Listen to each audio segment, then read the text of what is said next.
Good morning. See, you're awake. In real estate, we always say good morning so that it's always sunny and clear. So even if it's at night or afternoon, we always say good morning. Okay. So I'm here today to talk about public-private partnership.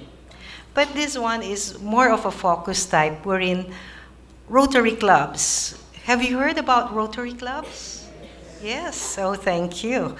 So Rotary clubs is a non-profit organization, ano? It's a non-stock non-profit organization wherein most of the members are volunteers. What we had right now is this project that actually improved the lives of the people that were damaged by the Typhoon Haiyan. So let me give you. So this time, what I will be giving you is the step-by-step process of how we did it. What are the strategies to come up with the sustainable results with very limited resources? We in Rotary, we do not have really that much funds. So what I will be discussing with you today, this afternoon, would be how a small club, the Rotary Club of Makati EDSA of District 3830, was able to help the people of Kinartakan Island, Santa Fe, Cebu. Okay, so number one is the needs assessment. What's needs assessment? Needs assessment is how will I select the community that I will help?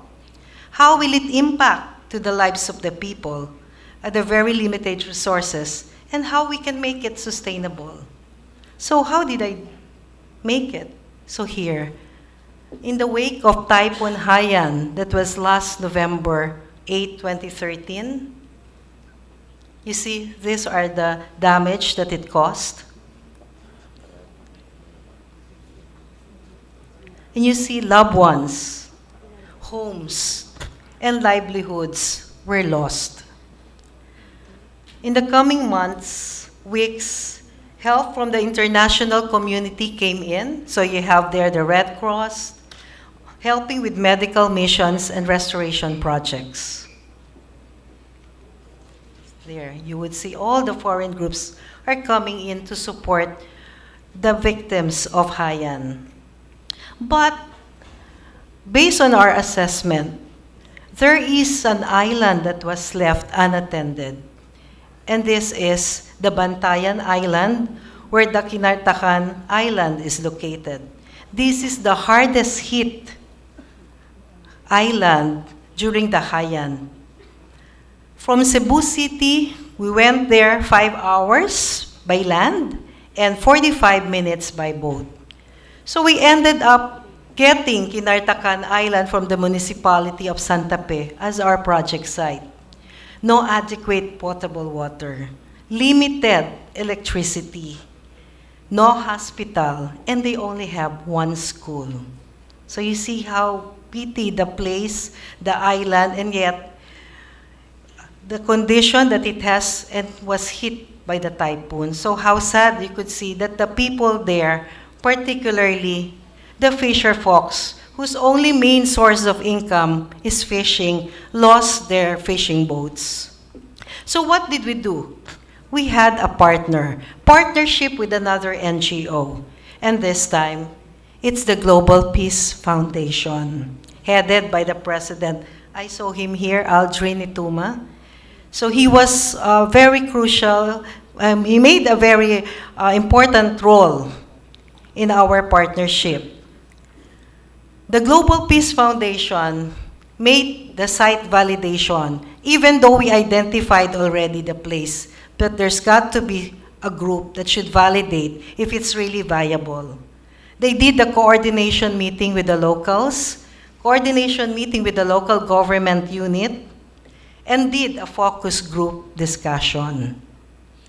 They screened and identified the beneficiaries, organized the group into an association until they come up with this all-light village of Kinartakan Fisher Folks Association.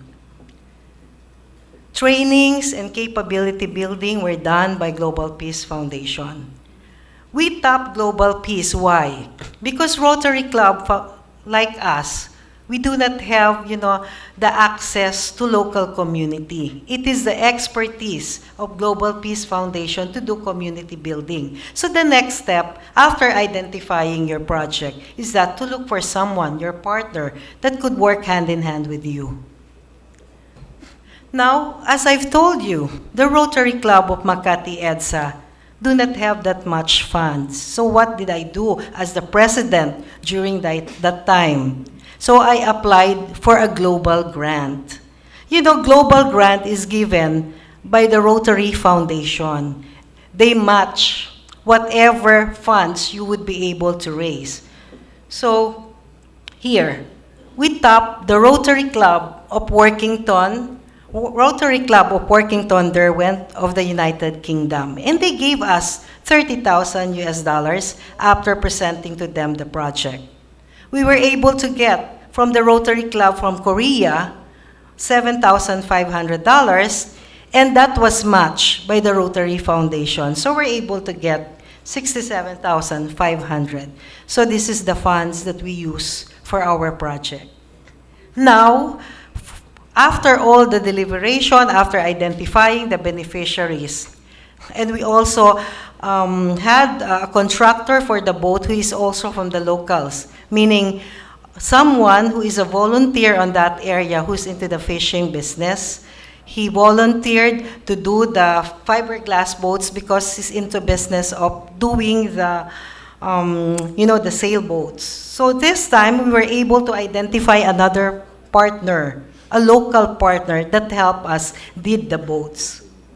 So you see, we have here the foreign groups that help us. All the way from UK, they traveled just to see the project. And take a look. They are not as young as you are. They are all retirees, senior citizens, right? But the heart of helping the less fortunate is there. So that's one way of tapping a group that could help you.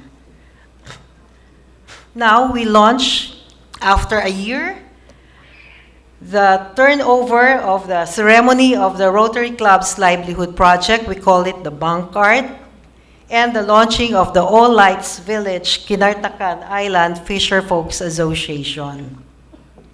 There you are, you would see that the Rotarians from the United Kingdom gave something for the children of the fisher folks, and the Global Peace Foundation donated solar lamps. Solar lamps that they use not only in fishing, but as I told you, there are very limited hours of electricity, so they use it at night. So there you go. We call it Project Bank Art. We were able to produce 80 fishing boats. And here are the beneficiaries of the fishing boats. So by this global grant, with the help of other people, we were able to give food on the table for 80 families. But, each boat has a story. One of the donors, the Rotarian from the Rotary Club of Workington, sponsored one boat and named after his late wife.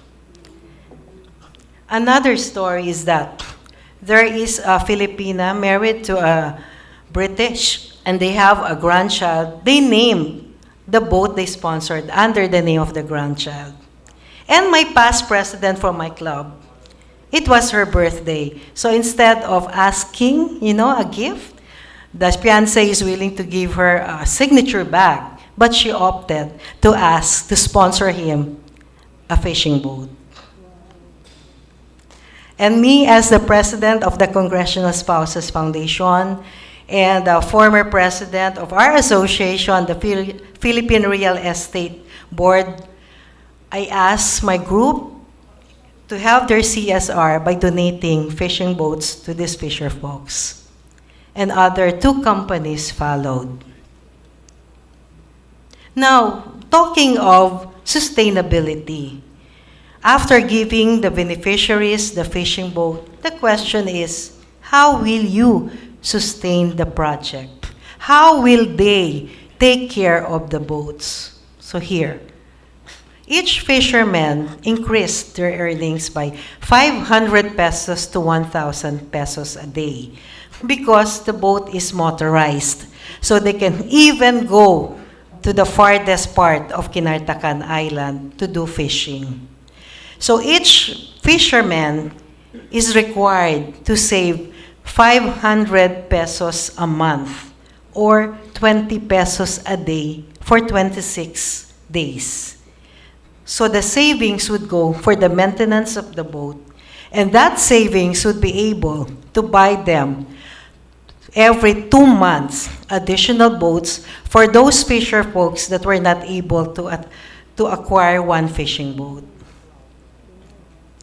So there you go. You would see the families who received their fishing boats together with our donors. You see, this one, if you are in the area, you would see how happy they are because they are back in their own, their spirit. Because during the typhoon, they thought that they're helpless. Nobody would even care giving them again their livelihood. And so, for this, my PPP, the public-private partnership, would stand now for people with passion to alleviate poverty and promote peace. That is by the Rotary Club of Makati EDSA, Rotary Club of Derwent, Rotary Club of Workington, UK, the Global Peace Foundation, the local government unit of Santa Fe, Bantayan Island, Cebu City, province of Cebu. And of course, we have the Rotary Foundation. So with this, there are some more people clamoring for this bank art project. And we have 2 right now. One upcoming is in Barangay Madaong, Tagum City, Davao del Norte. We applied already for the global grant, and it's under process right now. And the second one would be in Palompon, Leyte, one of the hardest hit area also of typhoon. And this is also in partnership with the Global Peace Foundation. So with this, I end up my presentation by saying thank you to all the donors. And thank you for listening. I hope the students here, you might be joining Rotary later on. Sa inyo pong lahat, maraming salamat.